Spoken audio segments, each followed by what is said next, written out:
और ऊपर लबनान की तरफ से बॉर्डर क्रॉस करने की कोशिश करूं। मगर लबनान में जबरदस्त खाना जंगी हो रही थी, वहां से निकलना वैसे ही कार-ए-दारत था। सायदा ने सिगरेट का कश लेकर नौकरानी को आवाज दी कि वो कॉफी क्यों नहीं ला रही। फिर वो मुझसे नुमाश के खावद गिदान के बारे में बातें करने लगी। अलशिकोल उसने तलाक इतनी आसानी से कैसे दे दी, वो तो नुमाश के बगैर रह ही नहीं सकता था। अच्छा छोड़ो इन बातों को, वैसे अच्छा हुआ कि नुमाश ने उससे निजात हासिल कर ली। तुम्हें नुमाश ने बता दिया होगा कि गिदान, और वो खिलखिलाकर हंस पड़ी। अरे मैं तो हैरान हूँ कि इतनी मुद्दत नुमाश ने उसके साथ गुजारा किस तरह किया। नौकरानी कॉफी की प्याली लेकर आ गई। सायदा ने उसे थोड़ा सा डांटा और हिदायत की कि खानसामा से कहो कि स्टव वाली देचकी से अलग न हो। जब नौकरानी चली गई तो मेरी तरफ देखकर बोली, हिबाश ने माइक्रोवेव अवन भी ला कर दिया हुआ है, मगर मैं गैस पर ही खाना तैयार करती हूँ। बिजली से तैयार किया हुआ खाना लजीज नहीं होता। मेरी बड़ी बहन तो पकाती ही माइक्रोवेव में है। उसने सिगरेट एशट्रे में मसला। बोली, मैं खानसामा के सर पर न खड़ी हूँ तो वो जरूर नमक ज्यादा कर देगा, और मुस्कुराती हुई किचन की तरफ चली।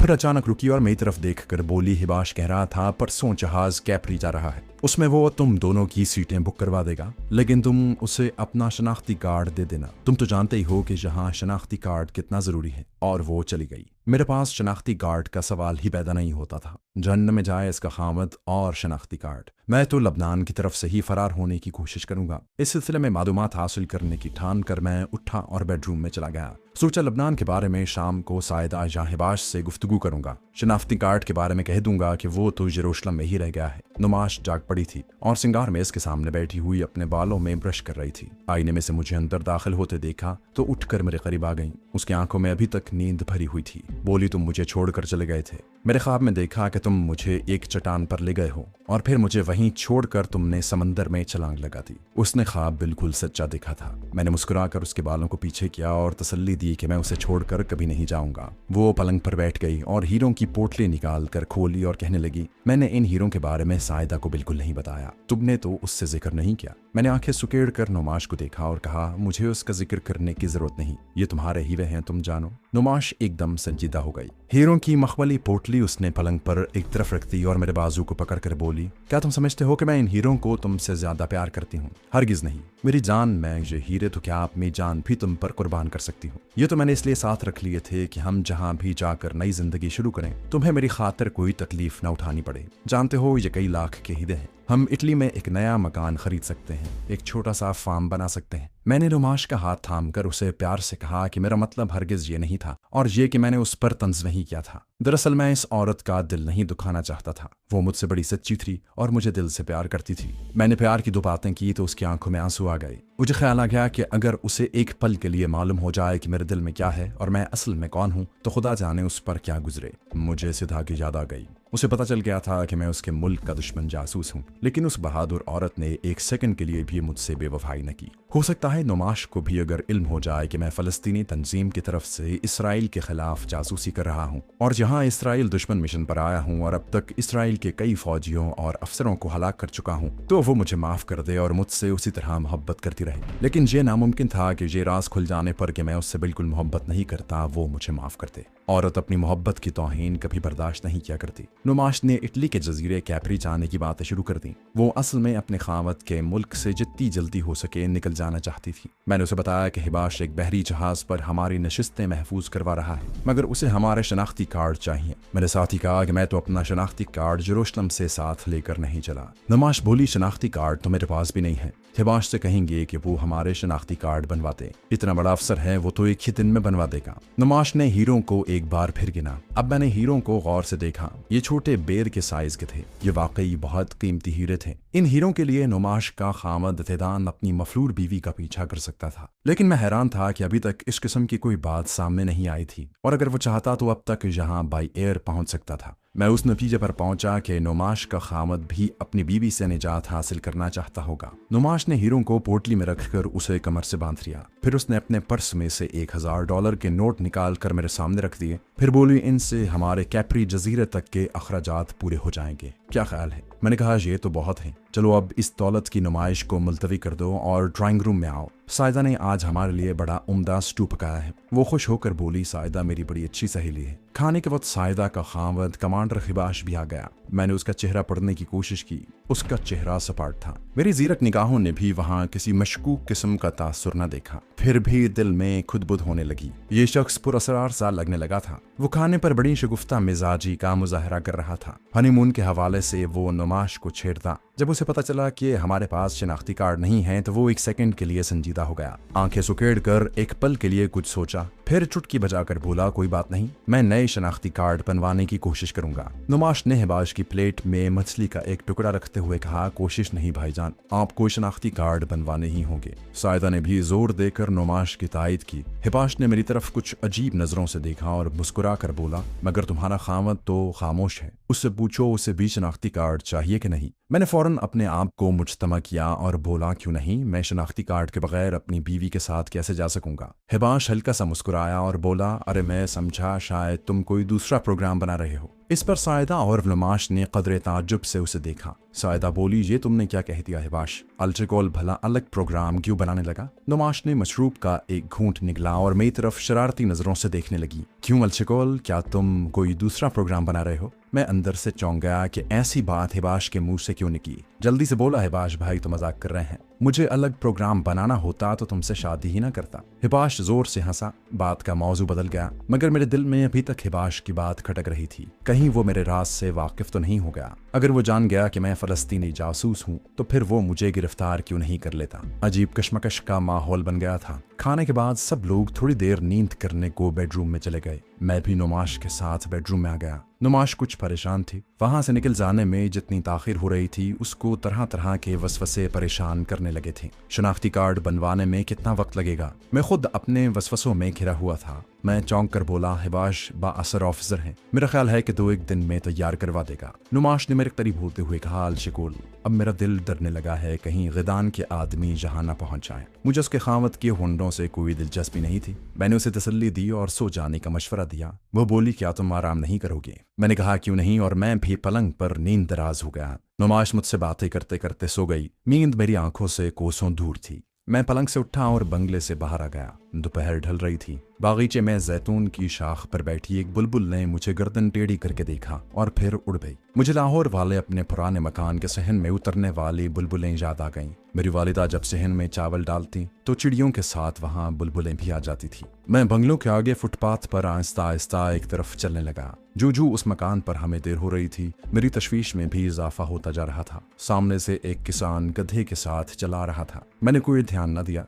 जब वो करीब आया तो उसने होंठों से एक ऐसा लफ्ज निकाला कि मैं अपनी जगह पर सुन होकर रह गया। मैंने चौंक कर उसकी तरफ देखा। ये वही किसान था जिसको सुबह मैंने नाले की कच्ची सड़क पर गधे के साथ आते देखा था और जो मेरे करीब से मेरी तरफ देखे बगैर चुपचाप गुजर गया था। उसने एक ऐसा खुफिया कोड लफ्ज बोला था जो सिर्फ मुझे, अपनी एजेंट सादिया और डॉक्टर इकाद को ही मालूम था। मैं कुछ कहने ही लगा था कि उसने गधे की बाँग को जरा सा खींचा और दबी जबान में बोला, 20 कदम का फासला रख कर मेरे पीछे आओ। और वो गधे को खींचते हुए आगे निकल गया। मैं समझ गया कि ये अपना ही आदमी है और यहाँ मामूर है। मगर हैरानी की बात ये थी कि उसे मेरा पता कैसे चला, उसने मुझे पहचाना कैसे। मगर ये सब कुछ हो सकता था। उसने जो कोड लफ्ज बोला था वो इस अमर की हतमी दलील थी कि वो अपना ही एजेंट है। मैं फुटपाथ पर बंगले के बागीचे की दीवार के साथ लग कर गया। गधे वाला किसान जब मुझसे तकरीबन 50 कदम के फासले पर पहुंचा तो मैंने फुटपाथ पर उसकी तरफ चलना शुरू कर दिया। ये छोटी सी सड़क थी जो छोटे छोटे खूबसूरत बंगलों के आगे से गुजरती थी। उसके सामने की जानिब दरख्त और खारदार बाड़ लगी हुई थी। किसान आगे जाकर बाएं जानिब घूम गया। थोड़ी देर बाद मैं भी उधर को मुड़ गया। यहाँ नशेब था। ये कच्ची सड़क नशेब से उतरकर एक बाग की दीवार के पास जाकर खत्म हो गई थी। जहाँ बाग में जाने के लिए कच्ची दीवार में एक दरवाजा बना था जिसके पट गायब थे। किसान उस दरवाजे में से गुजरकर बाग में दाखिल हो गया। मैं 50 कदमों के फासले पर था। आहिस्ता आहिस्ता चलता मैं भी बाग में चला गया। यह बाग कोई पार्क या हमारे बाग जिनाह जैसा बाग नहीं था, बल्कि नाशपातियों और माल्टों का बाग था जो वीरान वीरान था। थोड़े थोड़े फासले पर दरख्त लगे थे। बीच में खुश्क घास उगी हुई थी। एक जानिब दरख्तों के पीछे कच्ची कोठड़ी थी, उसके बाहर एक लकड़ी की चरनी पड़ी थी, एक तरफ खुश्क शाखों का ढेर लगा था। किसान उस कोठड़ी के पास जाकर रुक गया। उसने गधे को एक दरख्त के साथ बांधा, उसके आगे चारा डाला और कोठड़ी में चला गया। मैं भी दरख्तों में से आहिस्ता आहिस्ता गुजरता वहां पहुंच गया और खुश्क शाखों के ढेर के पास बैठ गया। इतने में किसान कोठड़ी से बाहर निकला। उसके हाथ में एक फावड़ा था। उसने मेरी तरफ देखा और बोला, फिर कभी आना, अभी जहां तुम्हें कोई काम नहीं मिल सकता। मैंने ताज्जुब से उसे देखा कि ये क्या कह रहा है। फौरन समझ गया कि वो हिकमत अमली से काम ले रहा है। मैंने कहा, भाई मैं बेकार हूँ, छोटे छोटे बच्चे हैं, कोई छोटा मोटा काम मिल जाए तो तुम्हें दुआ दूंगा। उसने फावड़ा एक दरख्त के पास रख दिया और इधर उधर एक गहरी निगाह डाली। फिर दरख्त की झुकी हुई खुश्क टहनी को तोड़कर उसके पत्ते झाड़ने लगा और दबी जबान में मुझे हिदायत की कि मैं कोठड़ी में दाखिल हो जाऊं।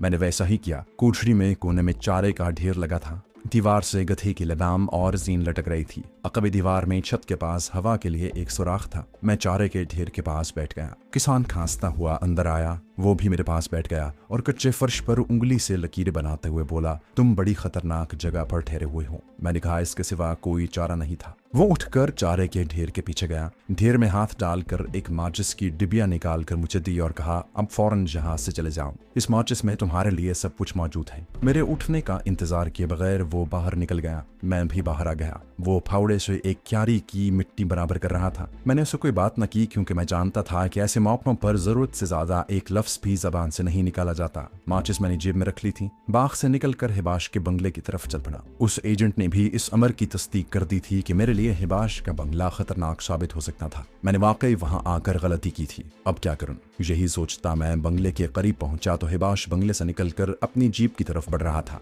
मेरी तरफ देखकर कहने लगा, क्या तुम दोपहर को आराम नहीं करते? मैंने कहा, थोड़ी देर आराम किया था, फिर चहलकदमी को निकल आया। हिबाश ने जीप स्टार्ट कर दी थी। उसे रिवर्स करके घुमाया और खिड़की से सर बाहर निकाल कर मेरी तरफ देखा। आज तुम्हारे आईडी कार्ड जरूर बन जाएंगे, फिक्र न करना। और वो हंसता हुआ जीप लेकर एक तरफ चल दिया। अब मुझे महसूस होने लगा कि हिबाश को मेरे बारे में कुछ मालूम नहीं है। अपने एजेंट ने महज इसीलिए खतरे का इजहार किया है कि मुझे किसी बहरिया, बर्री या फजाइया के अफसर के यहाँ नहीं ठहरना चाहिए। ये लोग मेरे लिए मुसीबत का बायस बन सकते थे। मैं तेज तेज कदम चलता हुआ अपने बेडरूम में आ गया। नुमाश अभी तक सो रही थी। मैं जल्दी से बाथरूम में गया, अंदर से चटखनी लगाई और जेब से माचिस निकाली। अंदर एक जर्द रंग का तह किया हुआ कागज रखा था। उसे खोला। कोड अल्फाज में सिर्फ इतना लिखा था कि मेन बुलेवार्ड, हेब्रॉन इंटरसेक्शन, दाहिनी जानिब नीली गाड़ी खड़ी होगी, सफेद दाढ़ी वाला ड्राइवर, फौरन पहुंचो। मैंने निशानियों को अपने जहन में अच्छी तरह से बिठाया। कागज के पुर्जे को माचिस की तीली से जलाकर कमोड में बहा दिया और चटखनी आहिस्ता से उतारकर बेडरूम में निकल आया।